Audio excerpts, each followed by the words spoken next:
your NFL teams? Mine? Yeah. Like anything Houston Texas. area. Anything Texas? Texas? Yeah. Aren't you from California? Yeah, but I hate California. God. How do you not like this guy? All right. We parted ways when I went to the Army. Oh, boy. You're not from Texas, but you got here as quick as you could. That's right. God That's bless right. Texas. That's right. God bless Texas and no place else. Do you hear that? You hear that, Gary? Yeah, I hear you. I'm used to it. Yeah, you should be used to it. Just like you should be used to the Redskins getting that ass. Rough. It's rough. Mm-hmm. Anyways, and the referees aren't helping you either. And on the subject of referees, how about we start episode 25? The Backyard Blitz, brought to you by Backyard Sports. My name's Raul Herrera. We got a special guest here with us. And it's not Gary Freeze. It's Tim Kennedy. Hi. Tim Kennedy, former UFC fighter, current Army Ranger, Green Beret, sniper, No, when certified. You say special, it's like short but special. Your words, not mine. Special. Please don't kill me. So we've special episode. So obviously we'll probably talk about a little bit of this in the NFL, but we're here to talk about the preview for the upcoming Nate Diaz, Jorge Masvidal fight, the BMF belt. Yeah. So a couple of BMFs. Indeed. So let's dive into our first topic. So giving you a quick introduction, let's talk about your military background. Okay. All right. Are we allowed to cuss on this podcast? Fuck yeah, Absolutely. we are. Okay, all right. Fuck yeah, we are. I was pretty much a shithead for a while, and Gang. and then 9/11 happened, and I was an exceptional shithead at that moment in my life, and I was like, the level of shittery that I was doing in comparison to a couple of Americans, like looking out of a building and then looking back inside and making a decision where they're going to burn alive or jump to their death. Kind of was like, I need to do something a little bit better with my life. Yeah. It was at that moment when that person's like, burn alive, fall to my death. And I'm sitting here behind a screen thinking about if I'm going to wear affliction pants or I'm not joking. Like that is the level of shittiness that I was. So the afternoon of September 11th, 2001, I was knocking on recruiters' doors being like, hey, tell me what to do. Okay. So we talk about Army-Navy rivalry goes back way back. Myself and Gary, Navy veterans, don't judge me. Please don't kill me. Like, I'm right next to you. I'm in striking distance. I'm still – I think I don't know. What's your longest shot on record? Of shooting a person? Nope. Not going to go there. Okay. Those are different things. Just targets. Couple. So I'm well within striking distance for a long time. I'm going to be at 183 and still be. That's not cool. Yeah. 2,500, 6,000 meters. Definitely within. Okay. If you walk past them saves in my workroom, there's guns in there that I can plink things at 2,000 meters all day long. Anyways, so don't piss him off, Raul. Yeah, that's right. And I got a 71-inch reach. Yeah, right. Yeah, 73. You've got the arms of an ape. I do.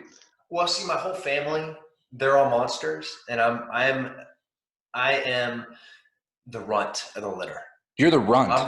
By a long shot. Really? Yeah. When you look at my as far as size, physique, everything, athleticism. That's an impressive gene pool. Yeah. Yeah. I got when you're like uncles in Hall of Fame and like dads that like still holding NCAA records and like brother that could do anything, and then there's like the troll, hairy, stupid Tim. You keep referring to yourself. You've done this in like 4 or 5 interviews where you refer to yourself as a troll. I don't you're not like the first time I walked up to him, I was legit I almost pulled out my wallet and just threw it at him. Just out of fear. So you're walking across a bridge, right? It's a beautiful day in the neighborhood. You're like, oh, this is so pretty. There's like a princess sitting there playing in the water. And then out crawls what from the bridge? I got you. A troll. And what do you want to do with the troll? You just want to throw your money at him. You're like, listen, and for you youngsters, this is not to be confused with what you see on the internet with the keyboard warriors. That's not that type of troll. We're talking about a legitimate troll. Dude, so mythological troll. This picture of like me and some other kind of grotesque humans shape on Instagram. Like at the gym today, it's just like this dude is CrossFit game world champion. Like, this dude is a freak NCAA athlete, and like this dude is 250 pounds, and all like 8 abs hanging out, right? And there were like trolls on there being like, "Hey, looking pretty soft there, Tim," or like, "Too bad you didn't have this athleticism while you were fighting." Another one was you like, did. I know. I was like, one of the kids, and he's a kid. He's like Army 2020. So obviously, clearly, he's like trying to go into the military. And one of his pictures is he's going. He's standing there with the recruiter. Oh, you straight checked his profile. I did. Oh, okay. Well, because he's like, that's that troll stuff, though. Yeah. He was like, "Is this why so many of your teammates got killed, and why you have such a shitty UFC record?" Jesus Christ. Whoa. Yeah, and I was like, I'm just gonna check on this one because I just gotta look. And he's like a 19-year-old kid, right? And I'm like, could you imagine a 19-year-old kid saying that to my face? No. I got shaken baby syndrome. I throw him against the wall, and then like the cops like, "You just beat a baby." I'm like, well, I mean, technically he's an adult. I think that there's a gaggle fuck of UFC fighters who learn very quickly that that's a bad idea. Yeah. Well, I mean, there's a couple that did okay, and I think that might have been where, like, they watched me against the number 2 but and we have a really close fight, and then they're like, "Oh, well, I mean, if that number 2 dude had a really close fight with Tim, then I can definitely talk smack to him." Like, no, I didn't even let him talk. No, I didn't let that guy talk smack to me. And you are a child, and I will just spank you. I'll bend you over my knee. Oh, you don't even have facial hair, so I can't even like do something violent. I was just gonna beat you, child. So, with that being said, you've got all these people, and obviously, I mean, I'm sure you have a lot of praise too. You get a lot of people who support you and your entrepreneurial endeavors, everything you do with Sheepdog Response. Obviously, your military service, you're reserve, correct? Mm-hmm. Reserves. And then you did time active. Mm-hmm. Okay. How much time did you do active? A decade. Yeah. And now your rank is Sergeant First Class, correct? I just made the E8 list. Nice. Congrats, bro. That's awesome. Mm-hmm. Hell yeah. All right. So what's your total time at right now? I'm at 15 years this coming January. Okay. What's your plan? Are you going to make it to 20? You're going to go 25? You're going to go 50? So the most important job within Special Forces is the team sergeant. Right. Okay. Like, that's all that matters in right. your career.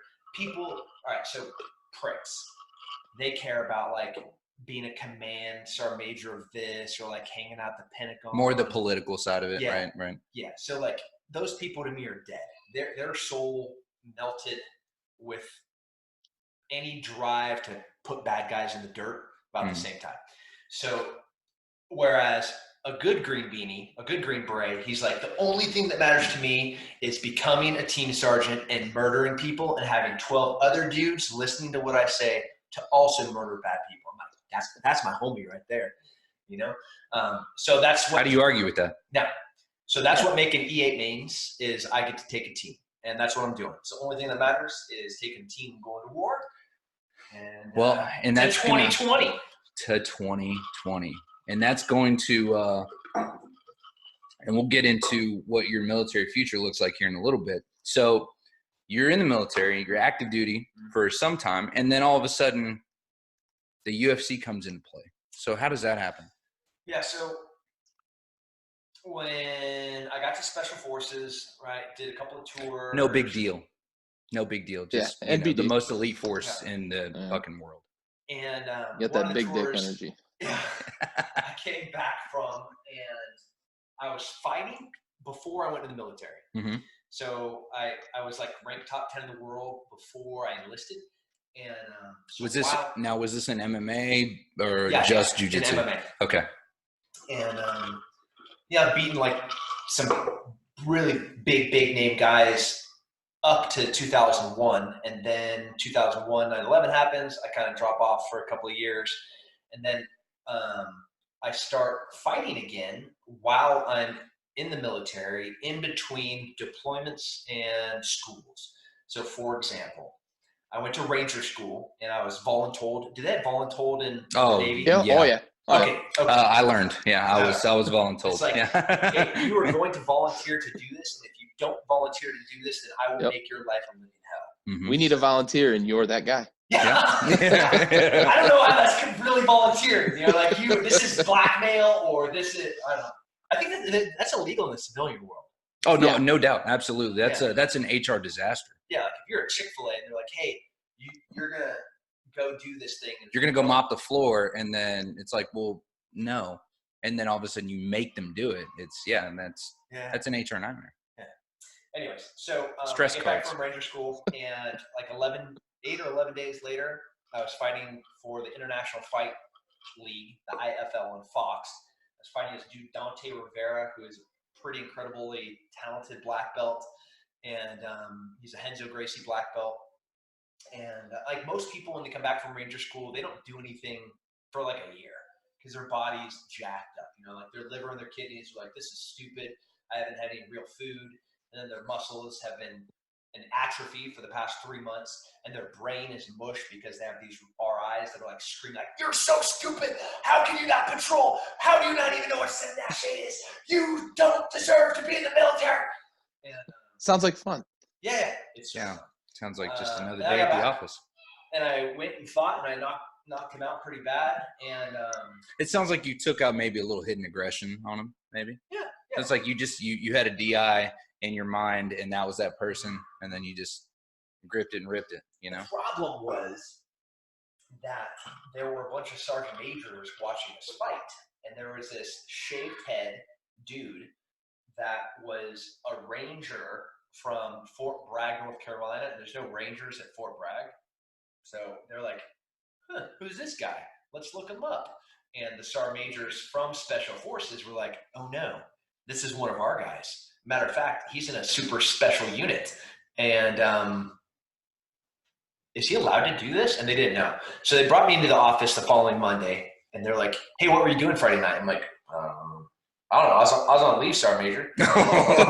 Solid answer. Solid answer. And they're like, were you really? I'm like, yes, I was. And so I hadn't broken any rules because I always do the right thing. Right. I'm a good dude. There's definitely no failure to report right there. And, I was on leave, I swear. Like, how are your hands? I was like, I'm kind of swollen. What's up? Anyways, long story short, they're like, you can't do what you're doing now and be a professional fighter. You got to choose the two. And I was like, between the two. And I'm like, I've been doing this for 3 years. You just haven't known about it. Like, I'm already ranked back in the top 10 in the world again, and you guys just to the Army, right? Rangers lead the way, right? So they kind of like put the kibosh on that, and they tried to make me decide between the two. And there's 2 National Guard battalions that have special forces.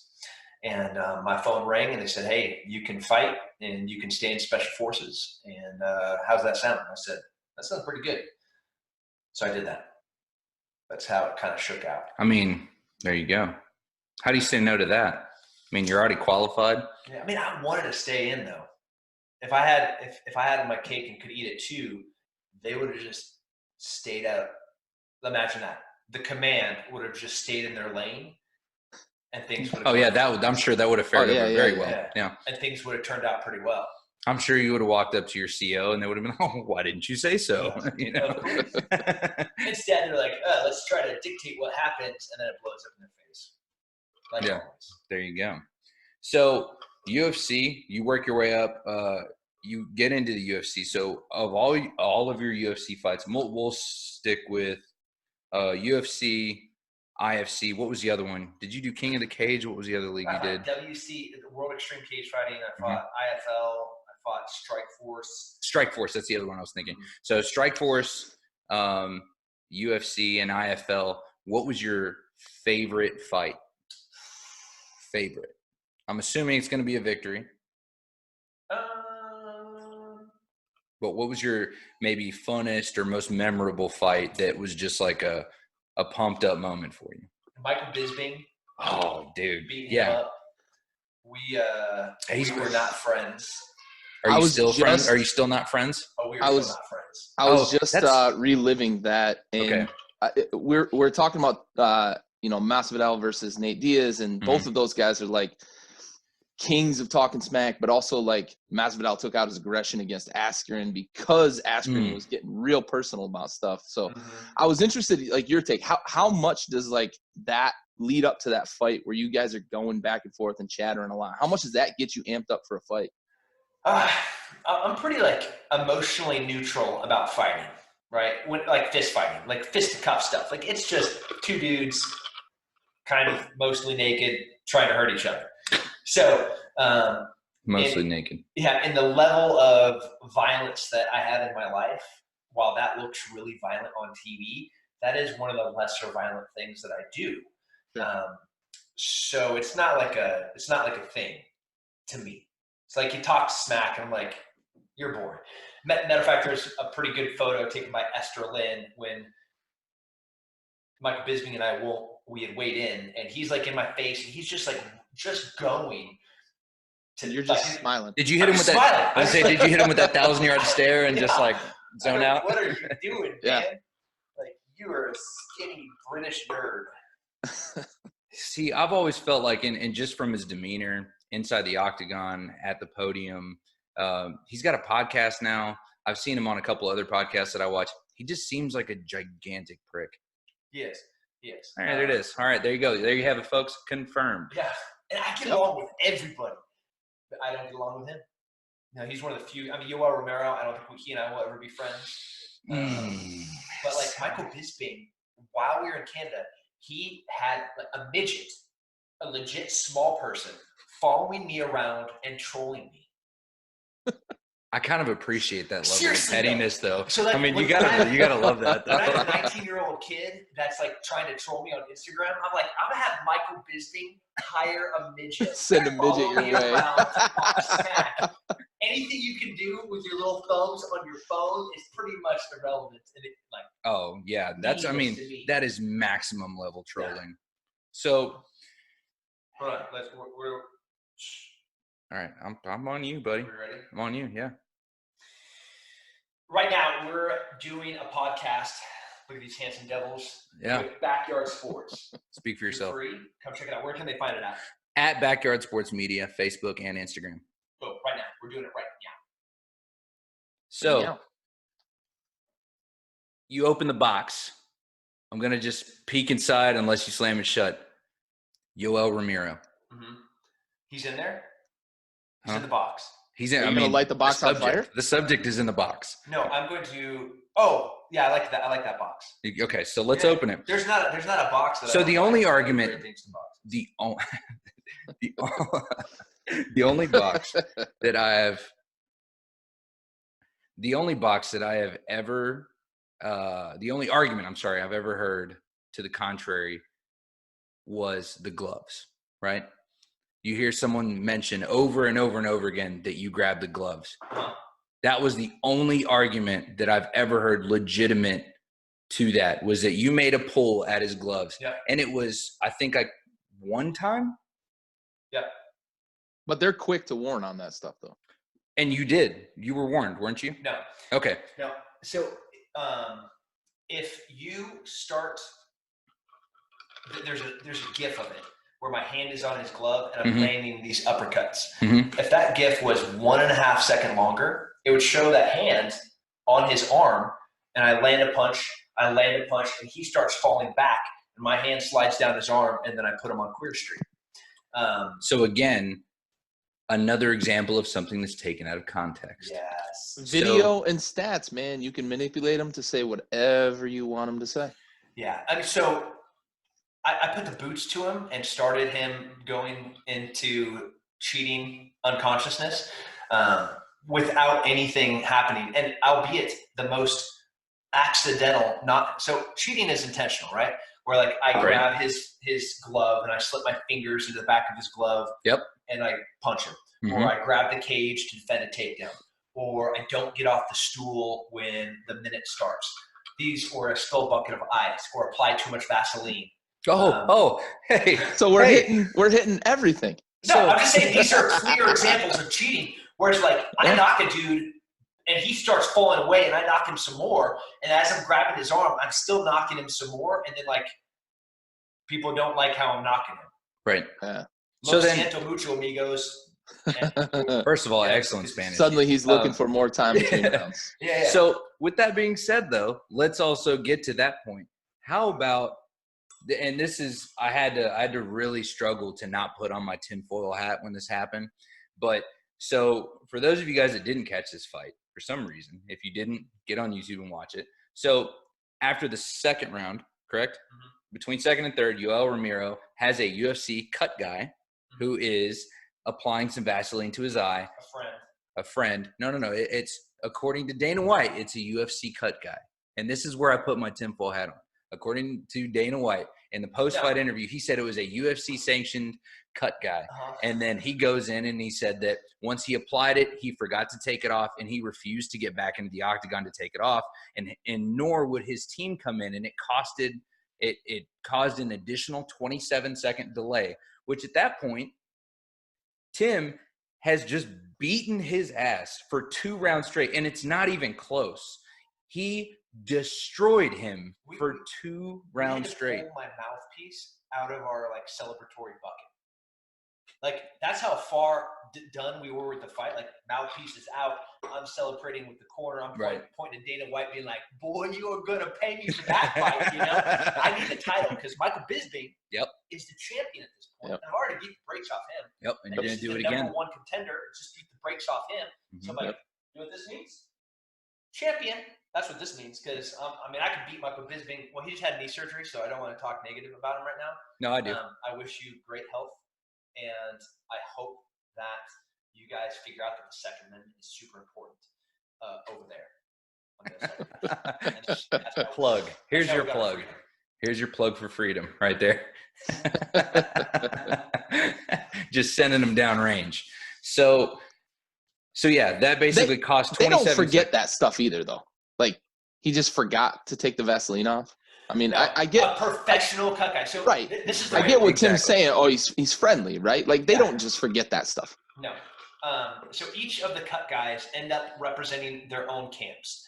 So these cut guys, before they worked for the UFC, they were working for a specific fight team, right? So I would call Stitch and be like, "Hey, man, can you be at this fight?"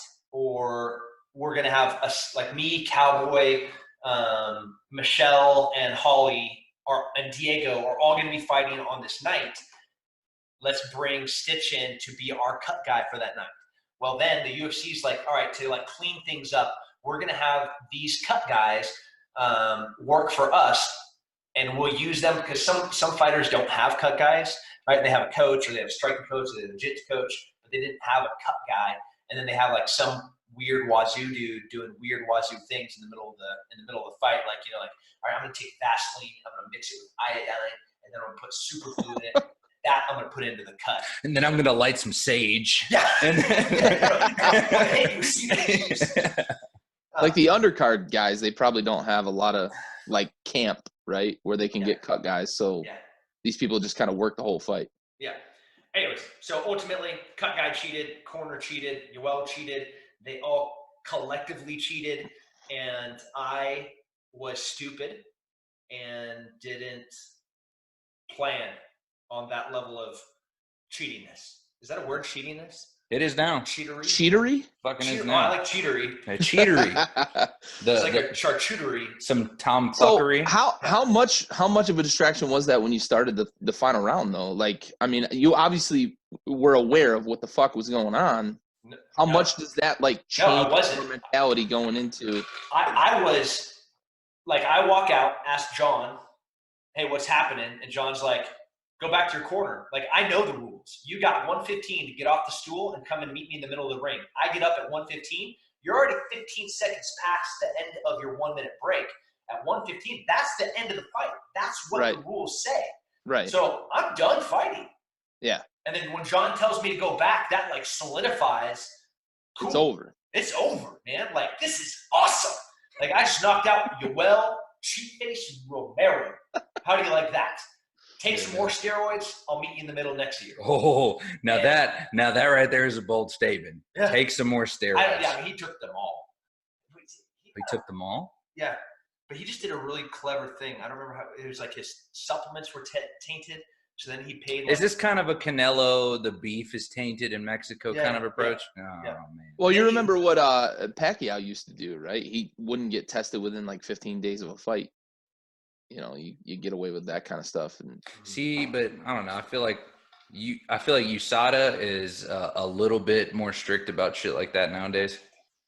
Yeah, but the UFC has this interesting thing, and Tim, you can probably speak a little more on this, where like people don't get disqualified from a fight for failing a drug test because they're allowed to appeal like while the fight is going on, and I'm sure it's like a money thing, but how often do you think something like that, or how often does it happen? Because you've been there, like guys will fight a fight after failing a test, and then the results come out after. Because we've had John Jones has had that happen.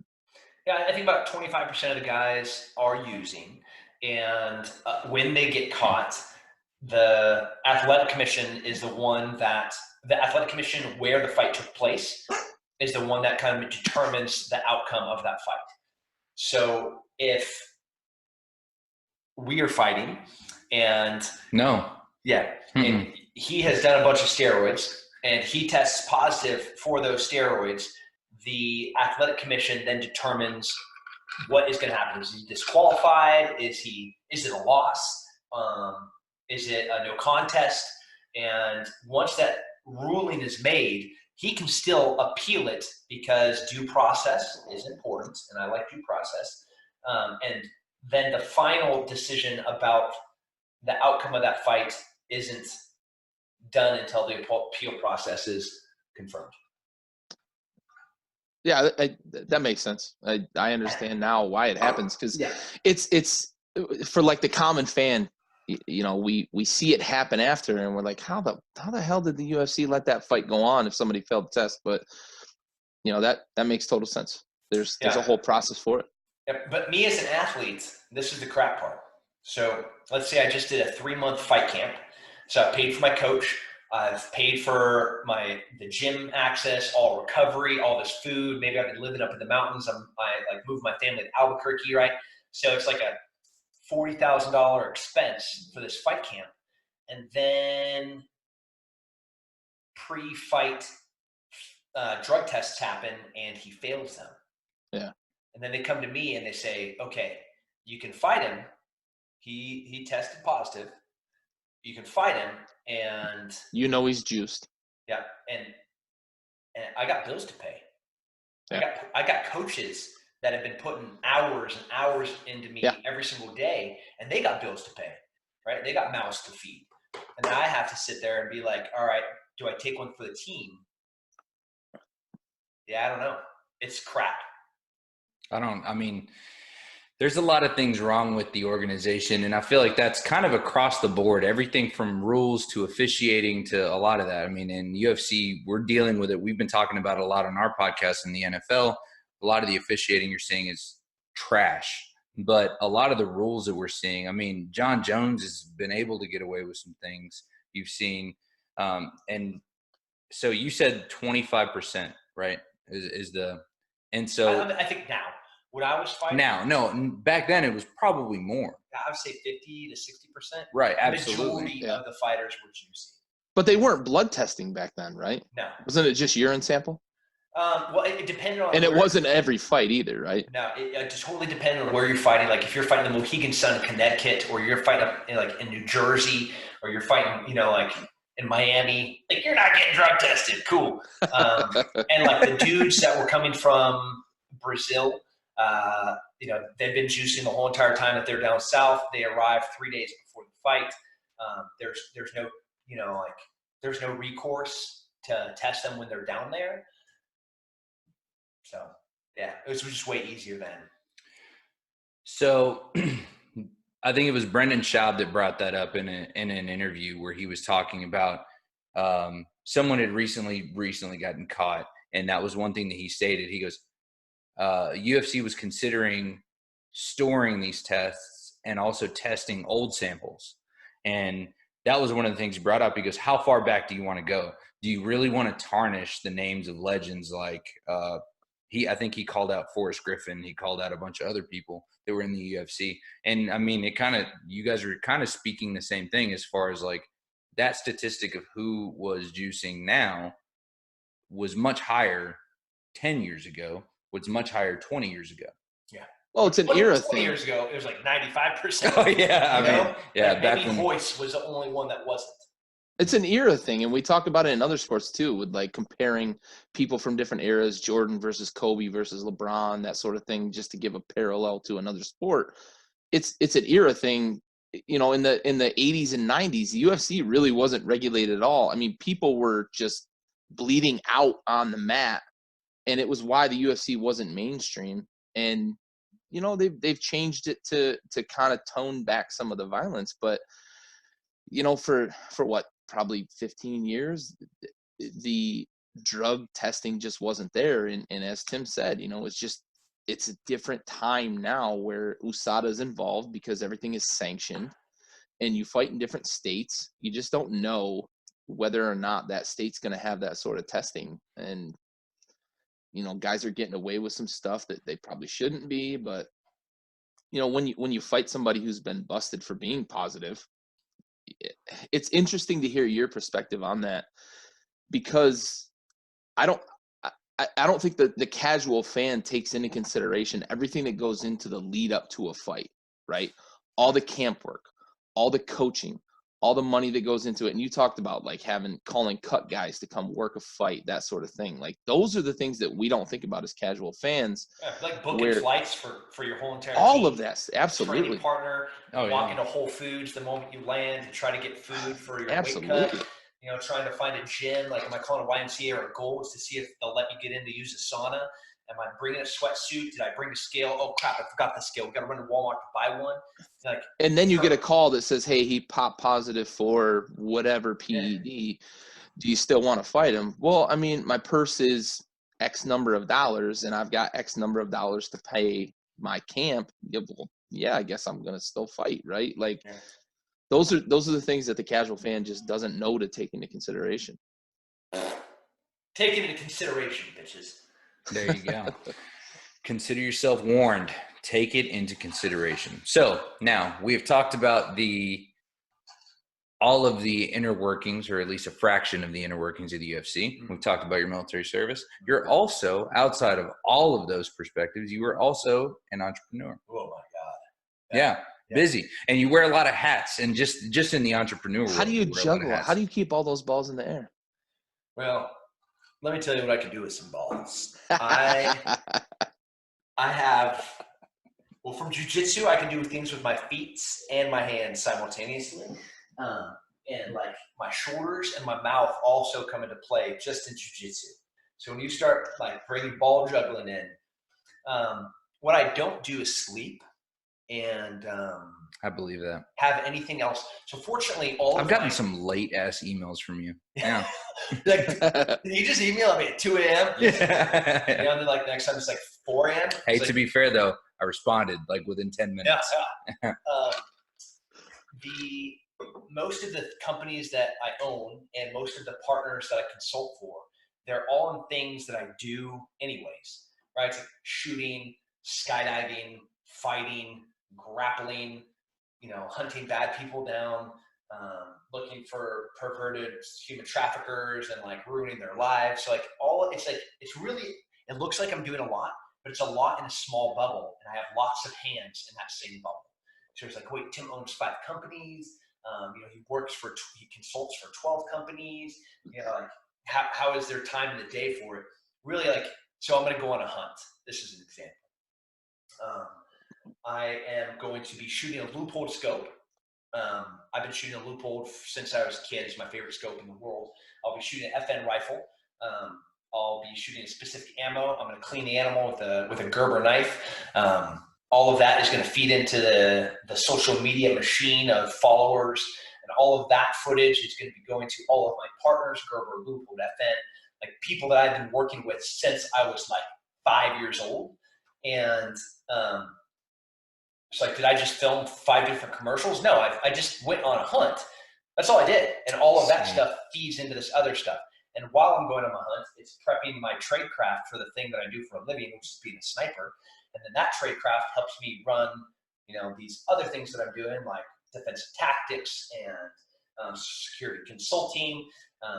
So it's like, it's a pretty incestuous world when you get down to it. So it's like the Tim Kennedy portfolio. Yeah. Yeah. It's really, really small and uninspiring, and usually people are disappointed. No, it's super inspiring. Yikes. Also, the most inspiring thing you've done in this episode is take that big old softball that I teed up there and hit it out of the park. Juggling balls. That's a prime example. So, all right. So let's start with the first one that I really want to hear about is one I've been trying to get caught up on a little bit as far as information, Sheepdog Response. So let's talk about that. I've seen you post a lot of videos on your social media about it. Let's talk about it. All right. So this idea of Sheepdog came from this dude named Colonel Grossman. And he talked like there's 3 different types of people there in this world, right? There's 7 billion people on this planet. And you have the sheep, which are a bunch of happy people that like watch football, and they want to kick back, enjoy Sundays. They're just like people living awesome. It's great to be a sheep. Life is good. And then you have the wolf. The wolf is an asshole. The wolf just preys upon people, right?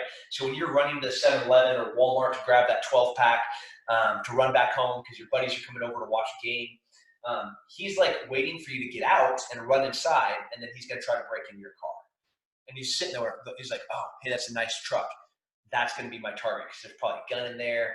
Maybe there's some money in the center console. It's a good thing you got that King Ranch because I'm going to try to get in it. Like, that's a sheep. And there's lots of different versions of that asshole. And then you have the sheepdog, which is like a very similar creature to the wolf, right? He's got canines. He can eat meat. He like has the predatory instincts. The only difference is he digs sheep. He's like, hey, I like those guys. They're kind of cool. They're like, bah. So the sheepdog will fight to protect the flock. And that's the whole entire idea of what Sheepdog Response is. And so we try to take that metaphor and apply it to people. We try to take sheep and we try to turn them into sheepdogs. We try to take every single father and mother that have kids and like, hey, it is your job to take care of your kids. Every single teacher, every single nurse, every single firefighter, every single police officer, it is your job to take care of these people that have put their trust in you. So sometimes that's teaching them how to fight, how to shoot, how to put on a tourniquet, how to be aware of the surroundings. Like when you're getting out of your car at Walmart to run inside to grab, some chips and salsa for the kids coming over, and you see that dude driving that crappy Honda Civic that's lowered, that's like sitting there eyeballing your car. Maybe wait a second. Maybe drive somewhere else. There you go. So you train, you build, and you condition protectors. That's right. That's right. That's exactly what we do. I like that. On I like that. the nose. Very, very appropriately named, I think. So the one I'm most familiar with and is probably my favorite one so far until you just explained the whole premise of Sheepdog Response. Ranger Up. Oh, look at this one right. Oh, how convenient. Yeah. Nice plug. Thanks. So to our singles of 1 or 2 followers. So let's talk about Ranger Up. How did that kind of come to fruition? So I was at a photo shoot. So I was fighting and training as in the military at Fort Bragg, North Carolina. And at the gym I was training at, somebody called and said, hey, I need a fighter that with military background to come up for this photo shoot. So I go up there and they had like all these super hot chicks. And they had this motorcycle and they had guns. I'm like, this is great. I like this. And they're like, all right, get on this motorcycle. And they put a girl in front of me. They had a girl behind me. I was holding an MP5 and an AR in my hands. And there was this like, these 2 dudes in the back of the room. And they're just running their mouths the whole time. They're like, finally, he has something big between his legs talking about the motorcycle, and they're like, from a normal day where you're sandwiched between 2 dudes, this is probably a pleasant change, and I was like, who are these 2 dudes? Like I'm about to take their face off, like where that dude's skin for a birthday suit, that guy's face, I'm just going to have. Full on Hannibal Lecter. Yeah. And we're going Buffalo Bill and Hannibal Lecter. So I find out that I'd fuck me. the 2 dudes talking smack. One was they were both Rangers, and they were the photo shoot was for a Wounded Warrior program before they went totally stupid. And we're just raising money for them. and they were the Rangers that had organized it, and it was Nick Palmisano and Tom Menta from Ranger Up. And I was like, you guys are hilarious. I kind of want to kill you, but I also want to hang out with you. So that was the beginning of Ranger Up. And there you go. So that's all good things come from humor. Right. Yeah, exactly. Yeah, that's kind of funny how all that works out. It's just kind of a photo shoot turns into a brief moment of tension into what is now a fruitful business. Yeah, it's a fun business. So like our motto was like, what can we say that normal soldiers are never allowed to say but want to say? Right. There you go. Yeah. So that's what we did. We made fun of everyone that thought that they were important. Because like, you know, as a seaman or a soldier, or you can't even say that without smiling. Neither can we. Yeah, neither can we. Like, dude, my CO is such an idiot. Right. You know, like my lieutenant can't navigate his way out of a paper bag, but he's supposed to get me from like Camp Liberty over to this down the MSR to this other base, and like he literally can't find the PX on the AOB. Like we're all gonna die. So like he'd get lost in a brown paper bag. Yeah. So let's make a shirt about him. And then we made like 20 shirts about him. And they're like, let's make more. So that's that's what we do. See, so there's another old Marine guy, not older, I say. His name's Donnie O'Malley. He's a part of a group now. They're called Vet TV. They're also doing something kind of similar. They've created like a whole TV network, right? And so that's what they talk about a lot is they kind of speak out about a bunch of the shit that we could have never active duty ever said and not gotten in trouble. I mean, they have they talk about really kind of the more the truth about being downrange, what really happens and not what you see in fucking Hollywood. It's really cool to see. But anyways, so it's kind of the same premise, but through apparel. That's awesome. So Sheepdog Response, Ranger Up. What else do you have going on? Got a shoe company called Woobies. Do you guys have Woobies in the Navy? Do you know what those are? No, ours are wool and disgusting and terrible. They're not comfortable and they're not nice at all. They're wool. Wool blankets. Wool does not feel good on the skin. No. I can speak from experience. It doesn't fucking feel good on the skin. From boot camp until unless you buy your own blanket on the ship, that's what you have. Is Why would they do that? Because you know. Okay, but because Navy. Yeah. Oh yeah. Oh, you aware have of what? Aware dude. of what a Woobie's supposed to be. Yeah. But not what the Navy. I've got one in my go bag right now. So a Woobie, for those that you don't know, is this issued piece of equipment that is a poncho liner. That's what it's actually called. And it's this. It's like it's unicorn tears mixed with silk and the warm embrace of your mother and the most beautiful supermodel from Copacabana, Brazil that you've ever seen. All in one piece of cloth. And this thing, I'm glad you guys could capture that. That's a lot. If all the things that the Army does wrong, this is one thing that they did right, which was the Woobie. Until they tell you to turn it back in, I was like, I will burn the Army to the ground. I will never turn this blanket back in. You can't have this. Over my dead fucking body. So that is the name of our shoe company is Woobies. It was started by a couple of special operations guys, and me and another Green Beret owned it. And what we did was try to figure out what are the shoes that you want to do gangster things in. If you're gonna kick in a door, run through and shoot a bunch of bad dudes in the face, what kind of shoe would I want to wear? Would it be like, you know, the shoes that nurses wear? They're like they look like long walkers that you would go walk a marathon in. Would you want to wear that, for example? Clearly, no. That's super dorky. You're like, would you want to wear ballerina shoes? No. Great answer. Yeah, also. Would you want to wear this black rubber-soled thing that has a skull with cross arrows, and it's designed to scale barbed wire fences and lock in your scuba boots, and you're allowed to free fall in them because they're the right size, and they're called a 7.62. Does that sound like a good shoe to shoot somebody with? Sold. Yeah, right. Here's my credit card. So that's Woobies. I like it. Yeah. And I got a supplement company called Relentless. Another one of those things where I'm in Afghanistan or Iraq or North Africa and life is crappy, and they're like, "Hey, eat this goat." And I'm like, "I don't want to eat that goat." We're like, well, I'd rather have better nutrition. Yeah. So your other option is this bag of things that we call MREs that you will, learn to love. The only thing good in them is the fucking Tabasco. They took that out. I know.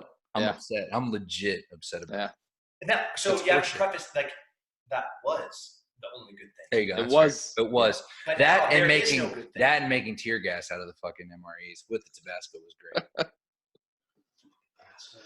That's unacceptable. Whoever in the Pentagon, if you're listening, and I hope you are, whoever just made the decision to take out Tabasco, I hope you burn in hell. I hope that you go down there and you meet Stalin, you meet Mussolini, you meet Hitler, you meet, who else is really horrible? That's elite company. A lot of people. Bin Laden. Yeah, but he's like skinny and a nerd. Like he doesn't really impose any. Anyways, a bunch of Helen Keller. Just nasty people. Whoa! Shots fired. Anybody from the Redskins. Oh! Shots Yeah, you're probably right, though. Right across the bow. You're probably right. Let's think of who's going to be there soon. Alberto Riveron. Riveron for sure. Definitely. Goodell and Bruce Allen and probably Dan Snyder. And Dan Snyder. Jerry Jones is definitely going to be. If not, he deserves it. Absolutely. Like I said, you're not wrong. Jason Garrett purely out of principle. There's a bunch of people that deserve to be there. So one of the greatest fucking. Now we try to recover from dissing the Redskins in the NFC East and who all. Can we just end an NBA? Yeah. Yeah. Okay, the NBA sucks. Okay. And LeBron, you suck extra. Like wow. God, I wish Andy was here. Yeah. So this will be fun. I'm not sure if you're tracking, right? There's a bunch of people in Hong Kong that are like fighting and begging for their freedom. LeBron went from like super free speech to I'm really cool with Xi Jinping. Exactly. He's like, so communists ain't that bad, yo. I hope that like they I'm with you. I'm with you 100%. He went from like hands up and shoot to like let's censor our fucking people. Shutting up and dribbling. Yeah, I love it. It'd be great if real fucking quick. Oh man. And like I didn't really like the NBA before, but now like you would have to put me a straight jacket.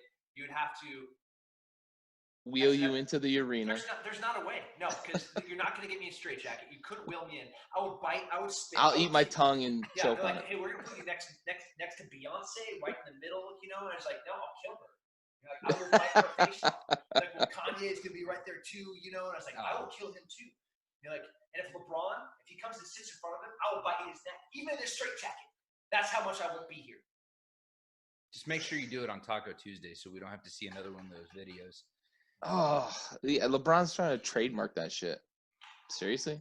Like you're the guy. You're the guy. Yeah, born after the term Taco Tuesday even came into existence. Look, it's your trademark though. Like that's you, guy. I understand and I have eyes, so I know that LeBron is not white, but I feel like he is gentrifying my culture by trying to own Taco Tuesday. Let's not even get into the imitation of the Mexican bullshit he does every Tuesday. It's fucking obnoxious. But anyways. Yeah, he doesn't even like the tacos he's presenting are Do like. You have tacos up there? Yeah, we've got some really good Mexican joints up here, actually, like authentic tacos. Look, even DC has cleaning crews. Onions and cilantro.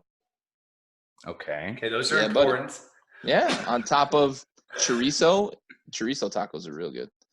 On a corn tortilla. Like if you're gonna have like carnitas or barbacoa. Barbacoa. Okay. All right, we can continue. All right, that's fair. I passed that test. Well, either of those answers, if you were like, no, I just want I just want ground beef and cheese and lettuce. Hang this thing up. We're done. I'm walking out. I thought he was going to say something along the lines of, I don't trust what's the carnitas barbacoa? at Chipotle. Barbecue? Some brisket and ribs. See, usually when I introduce people to that. Brisket and ribs, though. Yeah, they don't have good. That on taco. It's fine. They don't have any good brisket and ribs up there. No, there's not good barbecue joints up here. I got to cook my own. Did I show you? I didn't even show you the back of this place. I have a smoker. You got a barbecue joint out there? I have a smoker the size of the room we're in right now. Oh, it's a big room, Gary. It's a big room. I can tell because the walls, the way they're angled. Golly, that's impressive. No, I didn't smoke that. That I couldn't import. About elk. Oh, I smoked a rack of ribs of an elk. From an elk? That's how big my smokehouse is. Son of a bitch. How good was that shit though? Well, if you took an orgasm and the sensation you get after killing the number 2 terrorist on the planet, and you number 2, you how put specific. that into one I love thing. that you qualified that. Well, I had nothing to do with killing the number 1 dude on the planet, but I have experienced the number 2 dude. So, and I've also had an orgasm. It's relatable. So, yeah, it was real and it was spectacular. And you guys can't see it right now, but he is fully erect. I'm glad this camera angle stops. That good with the elk though. Oh, bro. The meat. Joe Rogan got me on elk. I say he fucking posts about it all the time, but yeah, It's real good. Son of a bitch, it's good. Yeah, Axis is also good. Oh yeah, no doubt. Axis is my second. Everything about Axis is good. Everything down to Huh? That was not good. The Gator? Yeah. I thought you were pointing at the whiskey. I was like, no, I promise this is good. Gator's an experience though. Like it's something you can say like I had it. It tasted really swampy, and I won't do it again because like Gator meats, it's really chewy, but you can taste it's greasy as fuck, and you can definitely taste like how did you have the swamp water every way. Well, yeah, I mean, yeah, sorry. Yeah, we tried. I forgot. Yeah, your wife, proper Louisiana. Yeah. Okay, so I've had it smoked. I haven't had it any other way though. I haven't had it in like Gator Creole or Gator Gumbo or anything like that. Oh, okay. You good? I think so. All right. We'll find out. I'll pull up a camera. I was gonna say. See, when you roll up on my place, first of all, it's like hard to get in, and then when you start driving that, now I just gotta look at the camera and see if I have to set off a claymore. Huh? It might be necessary. Did you guys have claymores in the Navy? No, they're pretty awesome. Yeah, our IA guys dealt with them. But I used to have that when I deployed and saw them. I used to have that on my trailer hitch, the Claymore trailer hitch cover. The front toward enemy is gold. So, man, we got way off track here. But it's been fun. Yeah, no, it's definitely worth it. Okay, so we've learned that you've created the perfect shoe. We've learned that you're training and building protectors. We've learned that you've created a clothing line that is an outlet of how to voice concerns and basically air out grievances indirectly. Okay, so and then on so I have a consulting business, and like we help human trafficking nonprofits. Hell yeah. Yeah. Like don't be an asshole that does mean things to kids, because I will find you and I will kill you. Yeah, fuck you, Liam Neeson. That's you will wish. That you will wish. Quick. Yeah, that I killed you. You'd be like, why does Tim have a zipper, a welding torch, and a smile? And a squeegee. So all of that and the supplements and the UFC training, the UFC experience, MMA fighting, and the special forces experience. Let's talk about the main topic we're here to talk about. Nate Diaz, Jorge Masvidal. Both of them true blue gangsters. I mean, I remember watching Jorge Masvidal back in the Kimbo Slice tapes. Nate Diaz has been in the UFC and MMA, Brazilian Jiu-Jitsu for a long time. I almost fought his big brother like 4 different times. Really? Yeah. Like outside of the octagon? No. They're both the coolest dudes. Nick and Nate. Yeah. I mean, they're real. They're fucking as advertised. Yeah. This is what they seem like. Yeah. So like, I would take real over fake. Oh no. I'll take real asshole over fake anybody. Fair. And so like, Masvidal and the Diaz brothers, they're just real. They're incredibly talented at violence. They give zero fucks. Zero. It's like zero. I love that Nate is just like, just rolls up a joint and starts smoking during his workout. I love it. Big dick energy. Big dick energy. But Masvidal's kind of the same way though. They're from they're polar opposite coasts, right? So you got Masvidal who's from Miami. You've got Diaz who's from Stockton. That's what it is, California. Yeah, you want to talk about two hard worlds to grow up in? Be poor shit. in Miami or be poor in California. Like, you will be hard because there's no other option. Yeah, exactly. Yeah, whack. So the battle, and they're actually making a belt. Dana confirmed that they're making the baddest motherfucker belt. I hope it's like made with the blood of all of the people that they've fought. Because if you look at the people that they have fought over the course of their 15-year careers, they've bodied some people. Yeah, like some of my friends and some of like the best fighters on the planet. Both of them. Like Ben Askren's my friend, and like the way that Masvidal ran through him. Cowboy Cerrone, my friend, the way that Nate pieced him up. Cowboy's a real one too. Yeah, he's real. There's not a lot of fake there. What about Connor? Now I've only been on cards with him. I've never spent much time with him, like personally. So I can't tell if he's surely like a shtick or. Yeah, I feel like 90% of that's got to be a show. Like I get the confidence, I get the cockiness, but the moment the red light on the camera turns on, it's a lot of peacocking. Yeah, it's got to be. He the fight cards that we were on together. He was a true believer in himself. Sure. Like that. Like when you say confidence, there was a level of like blatant disregard for a normal human's mental well-being. Like was so far behind him because he was so crazy committed to like what he was going to be, which is the world champion. Like this is early, like his second fight in the UFC. And so he knew even back then that he was going to lay it all down for the belt.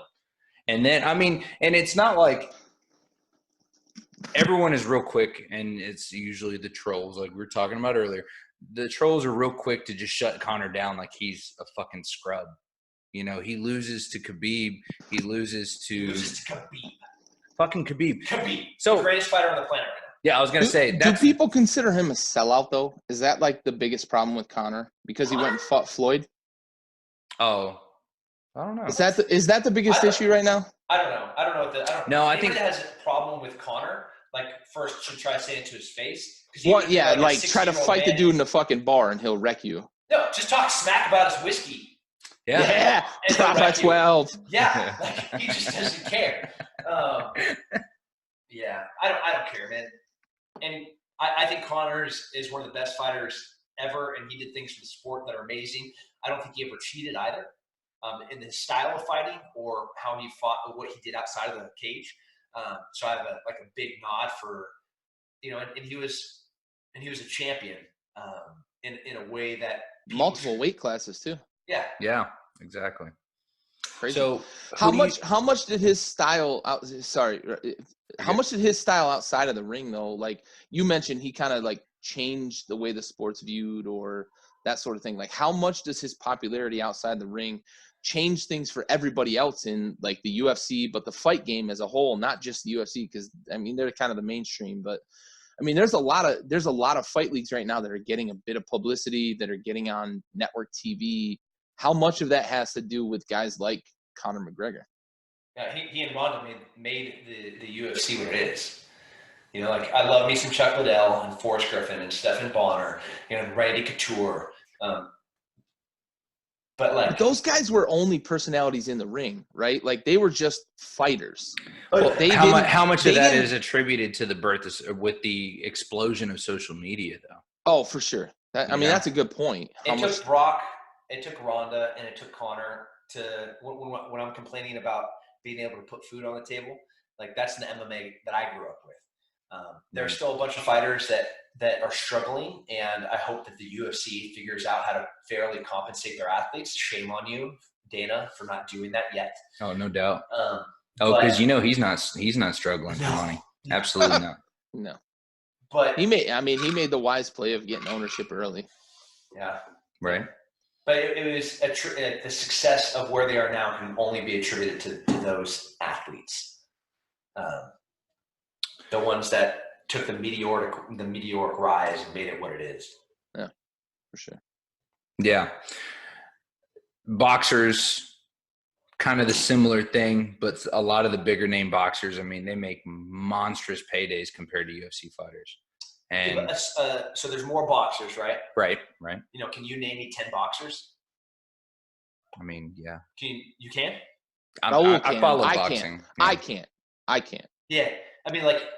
I'd struggle to get. You're a sports fan. Yeah, right? I would struggle to get to 10. I might get to 10, but Raul definitely can. But he's a fight guy. He's a boxing guy. Like who are the top 3 heavyweights right now? I can name you 3 heavyweights only because they've been in the news lately. But like Fury, prior Wilder, to Ruiz. Exactly, but prior to like Ruiz knocking out Joshua, not really.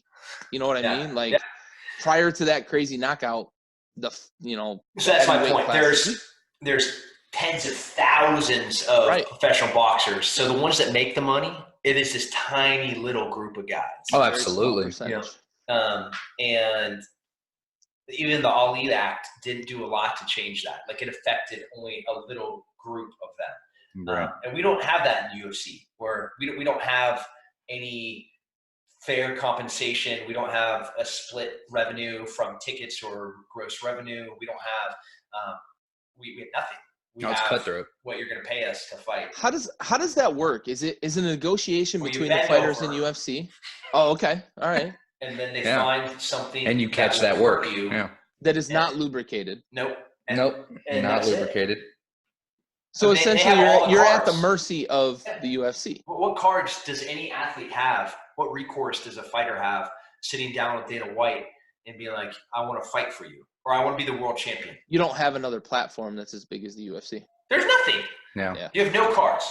Cool. You want to be and Dana the most horrible thing about all of it is Dana knows what's like inside here, and that's a desire to fight. So what do you say to fight owners like Bare Knuckle, who I believe was a few months ago, went back and said, hey, we're going to take, was it half or full purse because we felt like this fighter didn't fight enough. We're going to take his entire purse, or we're going to dock him half of his purse because he didn't fight hard enough. So and even in like Pride, Pride had a way to penalize a fighter for not fighting. Like you could get the yellow card. Mm-hmm. And that was at the ref. Like if somebody's running, somebody's fighting, there's been UFC title fights where guys like just didn't want to fight. And like I think it is your job to go out there and fight. Sure. And the thought that a promotion could be like, I'm going to take a portion of your pay because you didn't fight the way that I wanted to. You know, the UFC does do that. Well, yeah, Dana did it with Anderson Silva. But they also do it by way of bonuses. So I didn't know about the bonus thing, but I know Dana came out and said like Silva, we may not put him in title fights because he was back when he was doing the whole like dancing around, fucking with people throughout the fight. Like, well, that's not the fight we want to watch. But I didn't know about the bonuses thing. Sorry to jump in there, but seeing now you get looked at as fucking boring if you don't do that after a win. Yeah. They incentivize you going out there and being stupid. You know, they're like, all right, you're gonna go toe to toe, fight as if you're in a fight of the night type stuff. Not just the announced bonuses. There's 3 of them. There is what was the knockout of the night, submission of the night, and fight of the night. Now it's 2 different performances of the night and the fight of the night. So those are like the 3 different ways that you will get an announced bonus. Well, they have backdoor bonuses too. And so, for example, when I mauled Michael Bisping to oblivion, where I took him down like 20 times in one fight and hit him like 400 times. One more time for the camera. He mauled him. Yeah. For the people in the back. Yeah. I put him on his back and I could have finished him with chokes or knockouts, but instead I just, like a pit bull that has been starved, hurt him. And I got the Dennis like, I don't like this ground thing. The ground and pound thing? Yeah. So I'm like, I'm not going to. That's the thing now, though. Like, you were ahead of the game. Now it's not the thing. Now the thing is you go out there and you fight like you're in a glass phone booth and just toe to toe and you just throw down. Stephen Bonner, Forrest Griffin, won. That's how people hate Khabib for what he does. Yeah. Well, Dana really does not like him. Yeah. They want that big, explosive, violent knockout, and they will compensate you for doing that. And if you don't, I hope you enjoyed your tiny little minuscule fight purse. So, quick question before we get to our predictions for the Diaz-Masvidal fight. Do you think that there is a fighter right now in similar close weight classes that can beat Khabib? And if so, who? I'll give you my answer before you. Silence is compliance? And mine is no. Like, I don't think there is anybody. No. Not confident. I could not. I thought before even if he was at 170. Really? At 170? Who? It's the fight style. Ooh. I mean, that's a lot of weight, though. Well, yeah, so you're going to take harder punches, but you're going to get gassed easier once you get on the ground with Khabib. Yeah, he gets you to the ground. They're just going through the 170. He just has so much control, like hip-wise, that you can't move. And that's what happened with the Conor fight. I thought, honestly, Conor was going to be able to strike with him. But as soon as Conor decided he was going to try to defend takedown, that was the end of the night. Because you have to defend takedowns. Right, but I mean, he, invited the takedown. You know what I mean? No, he wanted to hit him. Conor just dictated where the fight was going to go. I promise you, Conor did not want to grapple with Khabib. All he wanted to do was strike, but it looked like he wanted to prove he could defend the takedown, though. And maybe that's just from a fan perspective. It's different in the octagon. I get that, but from a fan perspective, I thought Conor looked like he wanted to prove a point, and then he got himself in trouble. No, he wanted to be on his feet. I promise. There's no place in that fight where Khabib was like, yeah, I want to grapple or defend takedowns. All he wanted to do was sprawl and brawl, and you just can't stop Khabib. Khabib's just too good at getting position on the takedown. Everything. Would you say that was probably the same situation with Nate, where he wanted to stay on his feet? Because Nate's ground game is insane.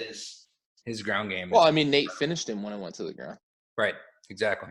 And then when they stayed on their feet, Conor won that fight. Conor pieced him out. Yeah. Mm-hmm. So, Masvidal, Diaz. If you're a betting man, and I know just based off of our conversation, you seem like you're kind of leaning. You have more of a relationship with the Diaz brothers. Who are you feeling in this fight? Are you feeling the young buck, the Masvidal, which he's not really all that young? No, he is not. No. He's just new to the. He's a newer face in the UFC, right?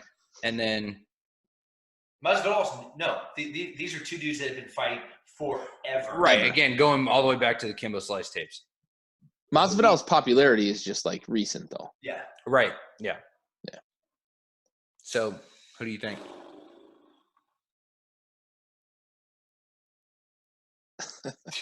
It's that close? It is so close. Yeah. Nick's a better grappler. I think Masvidal's a better defensive wrestler. I don't see Nick really being able to take him down. I think that if they end up on the ground, it's going to be clench knee taps. They're up against the cage from the clench, and the ground kind of happens. I think Nate's a better boxer. I think Masvidal is an overall better striker. Half a dozen this way, and it's an even trade. If you knew ahead of time where the fight took place, you might be able to make a better prediction. Yeah. Well, I say we find for the sake of it, we find an old backyard in neutral territory. Who's the champion at 170 right now? Yeah. It's Usman and Colby. Colby? Really? Yeah, he has an interim and. Oh, that's right. There is an interim. Oh, that's right. He just gets to be super selective about who the fuck he's going to fight. Yeah. No, he's been hammering to fight. Dana hasn't been giving him any of the fights. That whole drama between him and Dana is fucking ridiculous. I think it's hilarious. From the vet. the Nigerian Nightmare. What's his name? Oh, Airbender or Stylebender? No, that's the 185 guy. It's Usman. Yeah, Usman. Is that how you say his last name? I don't know. I think we're messing up. Yeah, no, it's right. Usman. Kamaru Usman. Yeah, I think Khabib would beat them. So at 185? No, at 170. Or 170, I'm sorry. Yeah. 170. But if you're looking at George or Nate fighting Colby or Usman, I'm kind of just happy that they're fighting each other. I'm glad that they have their own belt because yeah, the BMF. Yeah. I'm with that. Yeah. Oh yeah, absolutely. So are we gonna stay fucking Sweden here and not take a? No. I'm taking a stance. I mean, All right, who do you think, Gary? Tim's kind of tossed up, and I get it because, like, as he pointed out, if I was gonna like pick, it would just be like picking to pick on the moment. But I legitimately couldn't pick. What are the betting lines right now? It's like a negative 110 both ways. Yeah. Be, I think it's like plus 110, minus 110. Yeah. Screw that. So they're doing the same thing I'm doing. So like if Vegas is being like, hey, we can't pick, guess what? Don't pick. There's not a winner in this fight. Take your money elsewhere. Oh, yeah. Actually, you know what? It has kind of swung. Some of the money's made it swing. Masvidal's actually the favorite right now at minus 160. What? Minus 160? Barely. That's still a push. Barely. I'm taking Masvidal, though. I like his swag, and I like what he brings to the ring. And I like the fact that he just pinpointed on Askren, so recently. Great. Oh, yeah. It's such a recency bias. Got him right. Got him right in the fucking snooze button. Yeah. Night, easy button. I like Masvidal in the fight, and I think I have a little bit of a bias because I'm not a huge fan of either of the Diaz brothers. I can't explain why. I'm just not. Okay. Is it East Coast thing? He's from the East Coast. Maybe. It might be. Yeah. It might be. Yeah. You don't know about that Stockton life, son. Okay, so I think if I'm swinging away, I'm gonna go with Diaz, and it's purely a gut instinct. I can't even because I felt like it's the fight's fairly even across the board. I don't see a situation where there's necessarily a clear-cut advantage to one or the other. So, and clearly the betting lines support that. I think you're in the fourth round. I would put money on Diaz, like the longer the fight goes. Okay. His if it goes the distance, is just insane. He doesn't get tired. The dude's toking on camera and still outlasting everybody. I played football in high school with a guy who would smoke a pack of cigarettes and run a mile in 4.5 minutes. I couldn't explain it. That's Nate Diaz. Good God. He's a gangster, a true blue gangster. He's a straight thug. I appreciate that. So, all right. So if you're going the distance, you're going to say Diaz. Say earlier round, you may give the edge to Masvidal. Okay. So there you have it. With a strike. Yeah. Something on target. Yeah, cuts him open with an elbow, knee, dirty clinch work, dirty boxing. I think he has a little bit of size on Nate. So he has to hit him early. He's got to take some starch out of that kid's legs for later. Listen up, George. Yeah. Here's your coach. Yeah. Here's your chance. So I don't even understand how you do half the amount of shit that you do on a weekly basis. But on top of all of this, you're also writing a book. Mm-hmm. So tell us a little bit about this book. So the book, I'm super dumb and I do a bunch of dumb things, and I don't want, so there's lots of lessons to be learned from people that survive doing dumb things. In the military, we have sustains and improves. Sustain is like, hey, that worked. We should do that. Improve is like, I can't believe that worked. Don't do that again. So that is, we're taking from like gunfights in Iraq and Afghanistan to, fighting for world titles and, getting buried alive in avalanches, getting set on fire in aircrafts, taking like, my life, which are things that have legitimately happened. Like, were you really buried alive in an avalanche? Yes. Have you seriously burnt alive? Yes. You really got butt ass naked, swam out around Morro Rock in 50-degree water and got picked up by the Coast Guard? Yes. Like these are, and I try and provide in some instances inspiration, and in other instances humor, and then in all the other instances you're just like, that dude should be dead. You're the Tucker Max of the military world. Oh wow, that's a pretty solid. I dig that. Bad. That's dead on. Yeah. I feel like that's okay. So maybe too early. Do you have an idea of the title for the book? Should Be Dead was one. Fair. Hurry Up and Fail was another one. Oh, I like that. I like that. I like that one a lot. That's a really good military reference. Hurry Up and Fail. Pain Has a Purpose. Find Someone. Ooh. Damn. That's good. Yeah. That's good too. You keep saying you're dumb, Tim, but you're woke as shit. I like that. Woke as fuck. My teenage girls. You hear that? I'm woke. Hey, let's go get some pumpkin spice lattes. Anyways. You got Wow. Uggs?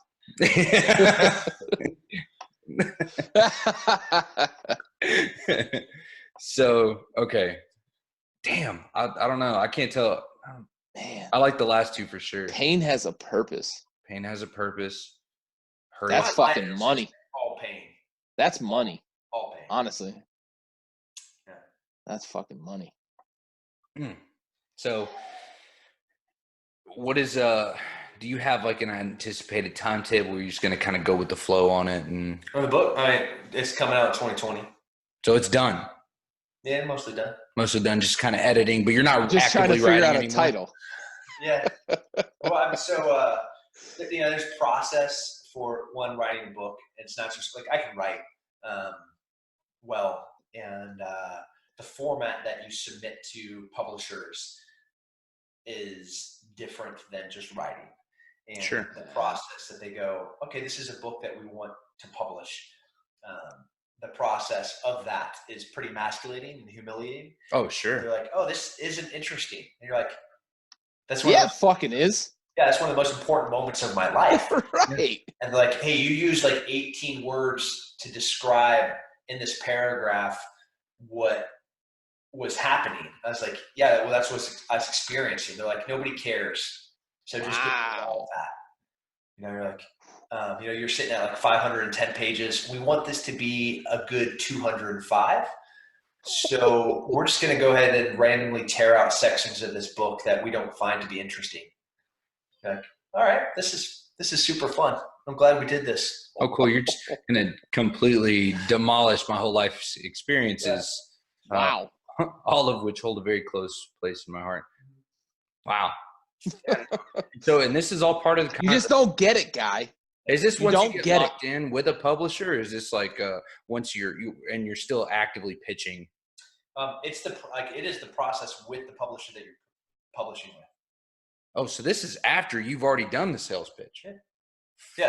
The sales pitch is like 5 pages, some cool summaries, and like in my case, because I have such like a big social media following, like here's like the projected impact just from my side. Oh, right. So just some numbers, some data crap. And then, so like the pitch is like 5 pages. Jesus. Like a sample back page. It's nothing. A sample intro, 3 pages. You get 5 pages to summarize your 500-page book. It's 205. Well, they cut it down, yeah. It was 500 when you said it to them, right? Yeah. So then afterwards, you have to release like maybe crowdfund it, but do the director's cut. You know what I mean? Kind of. Oh yeah, the extended cut. Oh, the extended. Absolutely. Let me get that copy. First. Let me get Tim's perspective on his book. Yeah. There you go, and make that one just a little bit more like for the boys. The ones that put on the uniform and let's get vulgar. Yeah, do it for us, man. Just go all in. Be like, look, so I had this prick CO. My team. We've all been there. Douche or whatever it is. Yeah, that's awesome. Yeah, man. I mean, to that point, when they're looking at like idiomatic expressions. When I was like referring to a mouth, for example, and it's like a cum collector. I'm gonna take that out. I was like, why? Your cock holster. Yeah, exactly. Yeah. I mean, the list of things that we say. Oh, yeah. Our normal vernacular. Uh-huh. I'm not going to defend any politicians, but when they're talking about like locker room talk, and it's like, you know what? You want to know what fucking locker room talk actually is? Go onto a Navy boat and listen to what they say. No clue. Right? Or come and do an SFODA and listen to what those dudes say. I had a chief who would always he would never refer. Obviously walking around in uniform, you're not supposed to have your hands in your pockets. He would always walk up to me and get your hands out of your dick skinners. No, get your dick skinners out of your pocket. That's what he would say. Dick skinners out of your pocket. Get your dick skinners. Fucking he would Cox. never. Yeah, and his name was Chief Cox. That guy was fucking terrifying. One of the best chiefs I've ever known. Fucking stud. He had an old Dodge Neon that was beat all to shit. He used to go off road and hit a deer in the Neon, throw it in the trunk, go to a gas station, throw it down with ice, and then we'd skin it for him. And then he'd bring us all deer jerky. He's from West Virginia. I like it. Oh, dude, doesn't he sound great? Doesn't he sound great? Oh, I was just making sure we're on the same page. No. I like it. We'd be friends. Yeah. Great dude. Oh, yeah. He was my mentor. And he was actually legitimately, he was my mentor. Yeah. So there you go. Chief Cox. Chief my Cox, mentor. Man. I think he made senior. He's definitely senior. I know that. I don't know he's if at least senior. I think he just made Master Chief, but I can't confirm. God, I hope so. I don't know what any of these things mean. E8. E8. He's in E8 right now, about to make E9. I think he made E9. Hopefully. Navy rank is the weirdest thing. How about we talk about y'all? And I go through this. What's funny is we're about to embark on a conversation where we're the outlier among the other 3 branches in the military. All 3 other branches are pretty similar in terms of rank. We're the outlier. And we're about to embark on this conversation. I don't know. The Air Force is also dumb. Yeah, because they got like tech sergeant and all that other weird and shit. then like they've got a small contingent after E6 where it gets weird. And now the Coast Guard is part of Homeland Security, right? Yeah. Yeah. So like we don't even talk about them. Yeah, whatever. Yeah. Fucking huddle pirates, get out of here. No. Yeah. So the thing that's always fucking gotten me is that whenever Gary and I will talk about where we're stationed, simple. USS Carr, FFG 52. That's it. What division you in? Doesn't fucking matter. That's it. Nope. Whenever you talk, and I swear to God, you watch the last 5 episodes, I got hung up every single time talking about what division, battalion, brigade, department, fucking what color the sky was. Every time we talk about why does it have to be that in depth? Yeah. Oh, I don't know any of those things. Okay, so I'm a really bad person. He doesn't make those decisions. What do you do, man? I take 12 dudes and we like go bury people. We go kill people. Boom. And there's some SF units and we do like, we stop oxygen consumption. You're a dirtbag? Well, good for you. Yeah. You get to hang out in the dirt. We make fertilizer. Compost. So you are Texas National Guard, right? Proper. I like that. So we're going there again. I was just confirming if he was Army National Guard or Texas National Guard. There's a difference. Texas National Guard is better. I would much rather trust, especially now knowing that he's there, the Texas National Guard. We have next to Fort Bragg more Green Berets in Texas than anywhere else in the country. Do you understand that? Think about you that. Guys are like the biggest state and the largest per capita members who join the military. Yeah, we also have like the most violent motherfuckers on the planet. Facts. True. Yeah. Facts only. I'm okay with all of this. Gang. So let's get to our salute to service. Okay. So this usually every episode we dedicate an episode to a fallen service member, to a hero, and every time we dedicate to somebody. But this time you were going to dedicate this episode to somebody. So we get a hero that gets to dedicate the episode to a hero. That's right. The hard part was like picking one. Sure. Like 2005, 6, 7, 8, I stopped going to funerals because I didn't have enough time. Man. Yeah. So I had this dude on my team, Andrew, and he was so within Special Forces you have like other units that do very specific things, and we were in a unit together that did that specific thing. So it's as a second selection, different training, different requirements. It's a pretty cool place to be. And he was overseas training some dudes that do bad things, some awesome things. And he hears a bomb go off. He hears some machine gun fire. And what was happening was their fire base was being overrun. It's just him and this one other dude. And the two of them are like, cool, I'm gonna grab my gun and let's go do some work. So in a period of a few minutes, he gets shot a few times, and he kills a bunch of dudes. He gets shot some more, and he kills some more dudes. Then he gets blown up, and then he shoots some more dudes. It's like one of those stories like, why won't this dude just die? Certified. Yeah, certified badass. Certified. And he is the epitome of everything of what a Green Beret is supposed to be. You know, a fearless leader, a quiet professional.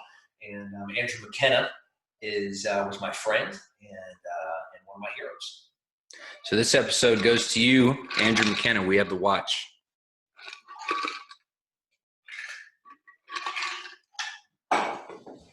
Man, that reminds me so much of the lone survivor story with Danny Dietz up on the mountain, Marcus Luttrell, those guys, kind of the similar.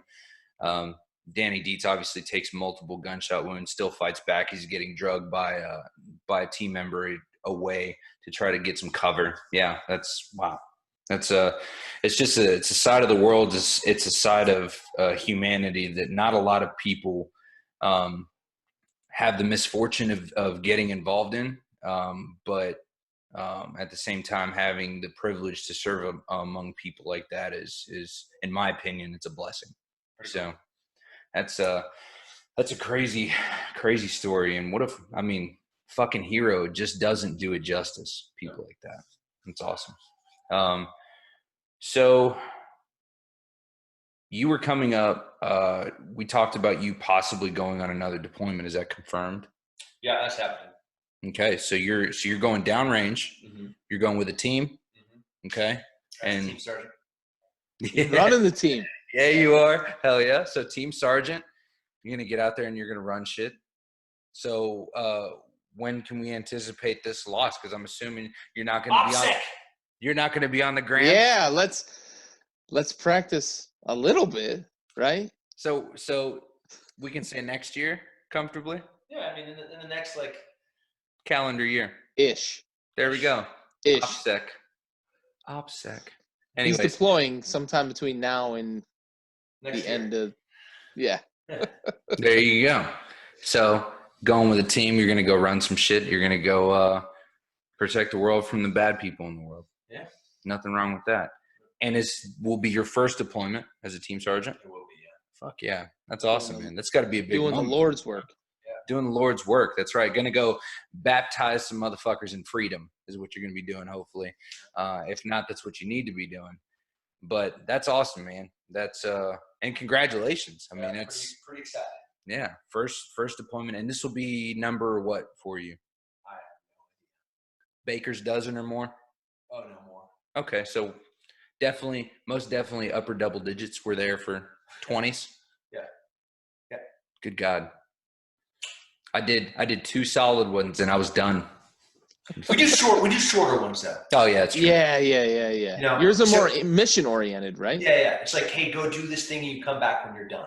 Okay. You know, like that's like 3 weeks or like 9 months. Yeah. Yeah, exactly. Navy, it's kind of Navy open-ended. deployments are a little different. We're like, you're gonna go on a diplomatic thing and you're gonna shake hands with the Baltic countries and say hello for 6 months. Yeah, the Russian CNO. Right, exactly. Or you're going to go to Southcom and you're going to fight narcotic trafficking and human trafficking for 3 to 6 months, that sort of thing. So it's definitely different. We had a Russian admiral. We went to St. Petersburg on our first deployment together. He handed me a carton of cigarettes and he said, "This is what we give our sailors in boot camp." And he handed me this carton of cigarettes. I still have that carton to this day. Yeah. It was definitely interesting. It was weird. I mean, a lot of those countries in the Baltic, and then we crossed out of the Danish Straits into the Norwegian Sea, into the White Sea. It was a interesting deployment. We were on our way home, and they said, "Hey, by the way, go to South America and go get some drugs for 3 months." And that was that. So a 1 month underway turned into a 6 month deployment. That was super fun. So we will. Go Navy. Yeah, go Navy. Oh man. Do you keep up with the Army-Navy rivalry at all? No? Don't have time for it? That's fair. I hate to say this on a sports show. I don't have time to watch sport. Oh, you did that? The killer. I will have time in my life, and obviously I'm abreast of some things that are happening And I'm proud of my wife's team, LSU, doing well. Doing very well. Doing very well. Bengals. Yeah, I got my business partner is a diehard Pat fan, so like every day he's like, "Hey, we're 7-0 or whatever they are." Hey, we beat another shitty team. Yeah, I just had the best schedule of the year. Yeah. We got to put air in the ball. Oh, see, you pay attention. Yes. If you know about Deflategate. I'm saying I pay attention and I like sports. I just don't have time for them. Yeah. Right now. Hey, the owner of my team got caught walking out of a rub and tug. Yeah, and he's like, "Hey, time served. Donate some money to this like nonprofit that helps with human trafficking." It's like, yep. So we're good. It's like $100,000 per year. Yeah, which is like I don't know, half a cent. Yeah. Yeah, exactly. It's like a drop in the bucket. We're gonna donate $500,000 to this nonprofit called Money for Masseuses. Yeah, there we go. Yeah. Oh man, that's crazy. That's well, Tim, I can't thank you enough for having me here in your beautiful home here in the great state of Texas. Yeah. And Gary, unfortunately, you're still stuck up there, and I'm in the blast zone, according to Tim.